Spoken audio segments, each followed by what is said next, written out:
आज की हमारी कहानी है वो स्त्री कौन थी। सितंबर का महीना था। काली अंधेरी रात थी। धीरे धीरे से ठंडी हवा की लहरें चल रही थी। आकाश में बिजली चमक रही थी।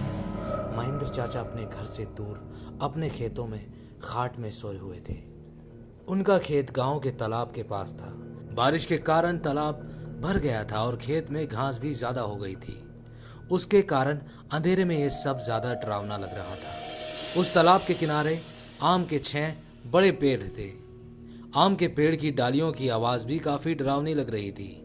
अचानक खेत में बंधी हुई भैंसें जोर जोर से चिल्लाने लगी। महेंद्र चाचा को पता नहीं चल रहा था कि आखिर भैंसें ऐसा कर क्यों रही है। शायद उनको ठंड लग रही थी। ऐसा सोचकर महेंद्र चाचा ने खेत में चिमनी जलाई। उस चिमनी के उजाले में महेंद्र चाचा की नजर उनकी खाट पर पड़ी और वहां पर एक स्त्री बैठी हुई थी। यह देखकर उनका शरीर डर के मारे कांपने लगा। उसी वक्त आकाश में बिजली का तेज झटका लगा। वैसे तो महेंद्र चाचा बहादुर थे, लेकिन आज उन्हें थोड़ा डर लग रहा था। उसी वक्त काका ने आग में सूखी घास डाली। आग को ज्यादा बढ़ाया, इसकी वजह से औरत ठीक से दिख रही थी।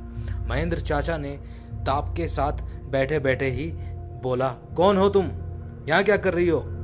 लेकिन कोई प्रतिक्रिया सामने नहीं आई। उनकी समझ में नहीं आ रहा था कि आखिर वह कौन है। इसलिए महेंद्र काका ने सोचा कि अब डरने से कुछ नहीं होगा, मुझे हिम्मत से काम लेना पड़ेगा। जो डर गया सो मर गया। चाचा ने एक बड़ी लकड़ी हाथ में ले ली और बोले, कौन हो तुम?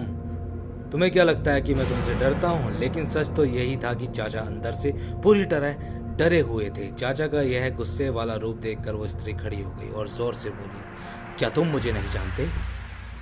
चाचा ने हिम्मत की और बोले, यहाँ से चली जाओ वरना यह लाठी मार कर तेरा सर फोड़ दूंगा। इतना बोलते ही महेंद्र चाचा ने लाठी उठाई और उसी वक्त उस औरत की आवाज सुनाई दी, अब तू मुझसे नहीं बचेगा, समझा?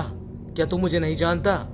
मेरा बचपन तेरे साथ बीता है। यह मेरा घर है, मैं यहाँ से नहीं जाऊंगी। यह सुनकर चाचा का डर और गुस्सा दोनों ही शांत हो गए। उन्हें लग रहा था कि मेरे सामने जो औरत खड़ी है, शायद मैं उसे जानता हूँ।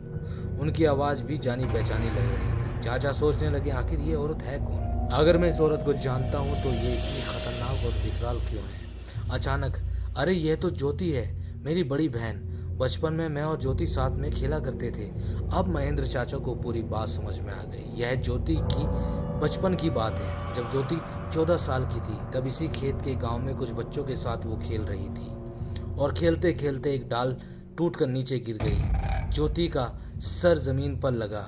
लोगों ने उन्हें अस्पताल भी पहुंचाया, लेकिन तब तक देर हो चुकी थी और ज्योति मर चुकी थी। इस वजह से ज्योति को उन्होंने दफना दिया, क्योंकि वो बहुत छोटी लड़की थी और इसी वजह से शायद ज्योति की आत्मा आज भी